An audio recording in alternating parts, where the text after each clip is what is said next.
मेरे प्यारे अजीजों, प्रभु यीशु मसीह के मधुर मीठे नाम में आप सभी को जय मसीह की।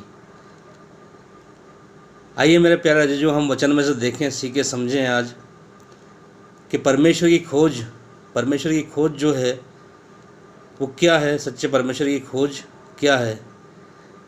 हम सभी जानते हैं कि प्राचीन काल से लेकर अब तक कई विद्वानों ने इस बारे में लिखा। कई लोग इस सोच में हैं कि हम सच्चे परमेश्वर को पालें, सच्चे परमेश्वर को हम खोज लें, और इस खोज के लिए कई लेख लिखे गए, कई किताबें लिखी गई, कई बातें की गई विद्वानों के द्वारा कि वो ऐसा है, वो वैसा है, सच्चा परमेश्वर जो ऐसा है। और मेरे प्यारा जी, जो हम ये देखें, हम ये जानें, बाइबल हमें बताती है कि परमेश्वर खुद, जो सच्चा परमेश्वर है, वो खुद भी ये चाहता है कि ये मनुष्य जो है, ये लोग जो हैं, मुझे ढूंढें। और बाइबल हमें बताती है कि परमेश्वर ने मनुष्य को एक ही मूल से बनाया। एक ही मूल से परमेश्वर ने मनुष्य की रचना की। इस दुनिया में जितने भी लोग पाए जाते हैं वो सब लोग एक ही मूल से आते हैं। एक ही मूल से परमेश्वर ने सारी मनुष्य जाति जो इस पूरी पृथ्वी पर रहती है उन सबको बनाया। और परमेश्वर ये चाहता है, और परमेश्वर ने उनकी सीमाओं को बांधा, यानी कि इस दुनिया में, इस संसार में उनको कितना जीवन बिताना है, कितने दिन उन्हें रहना है, यहाँ पर ठहरना है, इन सीमाओं को उसने बांधा।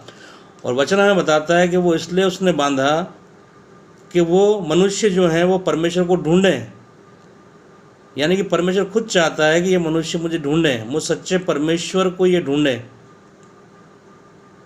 इसीलिए यहाँ पर आगे वो कहता है क्योंकि हम लोग जो हैं उसी के द्वारा जीवित हैं, उसी के द्वारा चलते फिरते हैं, और उसी में हम स्थिर रहते हैं। यहाँ पर इसी खोज के बारे में अगर बात की जाए, ये जो खोज है इसके बारे में बात की जाए, तो अपने भारतीय दर्शन शास्त्र में जो महान कवि हुए हैं, महान विद्वान हुए हैं, तुलसीदास जी, उनके बारे में मैंने एक जगह पढ़ा। उन्होंने जो लिखा है वचन, उन्होंने जो कथन कहे हैं उसके बारे में मैंने पढ़ा। वो ये कहते हैं कि जिनकी कृपा से गूंगे बहुत सुंदर बोलने लगते हैं, जिनकी कृपा से गूंगे बहुत सुंदर बोलने लगते, और लंगड़ा लूला दुर्गम पहाड़ों पर चढ़ जाता है, वे कलयुग के सब पापों को जला डालने वाला दयालु भगवान मुझ पर द्रवित हो। यानी कि तुलसीदास जी की यहाँ पर इस कथन में ये चाहत है कि जिनकी कृपा से लंगड़े चलने लगते हैं, दौड़ने लगते हैं, पहाड़ों पर चढ़ जाते हैं, और जो कलयुग के पापों को जला डालता है, अंधे जिनकी दया से देखने लगते हैं, जिनकी कृपा से अंधे देखने लगते हैं, ऐसा भगवान मुझ पर भी द्रवित हो। ये तुलसीदास जी यहाँ पर अपनी खोज में परमेश्वर के प्रति जो उनकी खोज है उसको याद करते हुए यहाँ पर ये पंक्तियाँ लिख रहे हैं। आइए हम देखते हैं कि वचन इस बारे में क्या कहता है। यूहन्ना बपतिस्मा देने वाले के बारे में हम सब जानते हैं, जो प्रभु यीशु मसीह से कुछ समय पहले आए इस दुनिया के अंदर, और उन्होंने जब अपना प्रचार कार्य शुरू किया, जब उन्होंने अपना सेवा कार्य शुरू किया, तो उस वजह से उनको बंदी गृह में डाल दिया गया। तो वहाँ पर जब वो बंदी गृह में कैद हैं, तब उन्होंने प्रभु यीशु मसीह के कार्यों का समाचार सुना, प्रभु यीशु मसीह के कामों का वर्णन सुना।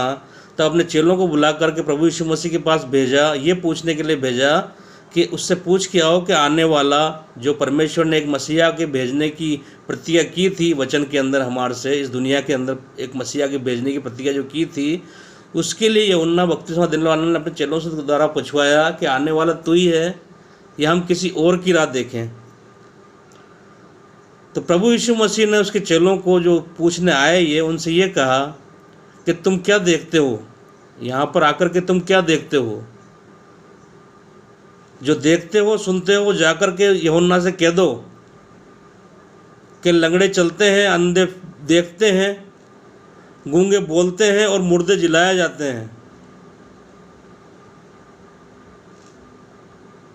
तो यहाँ पर प्रभु यीशु मसीह ने ये नहीं कहा कि हाँ मैं ही हूँ आने वाला मसीह, जाकर यूहन्ना से कह दो कि हाँ मैं ही हूँ वो मसीह, ये नहीं कहा। प्रभु यीशु मसीह ने अपने काम वहाँ पर उनको दिखाया, यूहन्ना के चेलों को, कि जाकर के ये सारा वृत्तांत उस यूहन्ना से कह दो, वो समझ जाएगा, उसे मालूम है। मेरे प्यारे अजीजों, तो बाइबल में हमें जिस खोज में अन्य लोग भी हैं, जिस प्रयास में अन्य लोग भी हैं, हम शुक्रिया अदा करते हैं परमेश्वर का कि हमने उसे ग्रहण किया और उसने हमें अवसर दिया कि हम उस सच्चे परमेश्वर को इस वचन के द्वारा पहचान सकें।